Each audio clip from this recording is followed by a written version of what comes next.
கிருஷ்ணா ஐயா சைக்கிள் யாத்திராவில் வந்துட்டுருக்கேன். நான் ஜம்மு காஷ்மீர் எல்லாம் தரிசனம் பண்ணிவிட்டு ஒரு சத்திரம் பத்ரிநாத், கேதார்நாத், அயோத்தியா, வைஷ்ணோ தேவி, மதுரா, பிருந்தாவன், ஆக்ரா, காஷி, அயோத்தியா, காஷி, பனாரஸ், இலாபாத், தியாகராஜ் எல்லாம் தரிசனம் பண்ணிவிட்டு அப்படி வந்து பீமாசங்கர், கிருஷ்ணேஸ்வரம், அவுரங்காபாத் அப்படி எல்லாம் தரிசனம் பண்ணிவிட்டு சோம்நாத், உஜ்ஜைன், ராஜ்கோட், ராமேஸ்வரம், சிதம்பரம், தஞ்சாவூர், கும்பகோணம், திருவண்ணாமலை, திருப்பதி எல்லாம் தரிசனம் பண்ணேன். திருமலா, காளகஸ்தி எல்லாம் தரிசனம், கும்பகோணம் எல்லாம் தரிசனம் பண்ணிட்டு அப்படியே ஒரு சத்திரமாக யாத்திரா பண்ணிட்டு வரேன். கோபாலகிருஷ்ணா, ருக்வேத பிராமணா, ஆல்வா புஷ்டியில் தரிசனம் பண்ணிட்டு பெருமாகுளத்துக்கு முன்னாடி க்ஷேத்திர யாத்திரை பண்ணிட்டு வரேன். இப்போ போகிறது வந்து கன்னியாகுமரி, நாகர்கோவிலுக்கு போயிட்டு இருக்கேன். இப்போ ஆல்வாக்குறிச்சியிலேருந்து பேசிட்டு இருக்கேன். பெருமாகுளம் வாசலேருந்து பேசுகிறேன். காஷ்மீர்லேருந்து வரேன். சைக்கிளில் இருந்து நானே சமைச்சு தான் சாப்பிடுவேன்.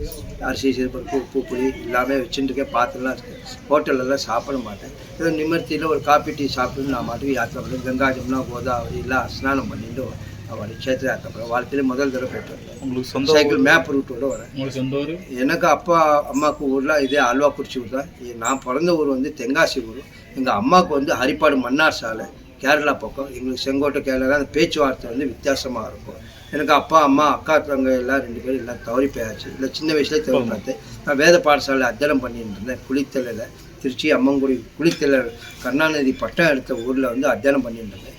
அதுக்கப்புறம் கோவில் பூஜையெல்லாம் பண்ணினேன். 12 வருஷம் கோவில் பூஜையெல்லாம் பண்ணினேன். ஸோ நான் வாழ்க்கையிலே சைக்கிளில் போயிட்டு வந்தேன். ஜம்மு வைஷ்ணோ தேவிலாம் சைக்கிள்லேயே போயிட்டு வந்தேன். செய்திகளை உடனுக்குடனும் துல்லியமாகவும் தெரிந்து கொள்ள சப்ஸ்கிரைப் பண்ணுங்க.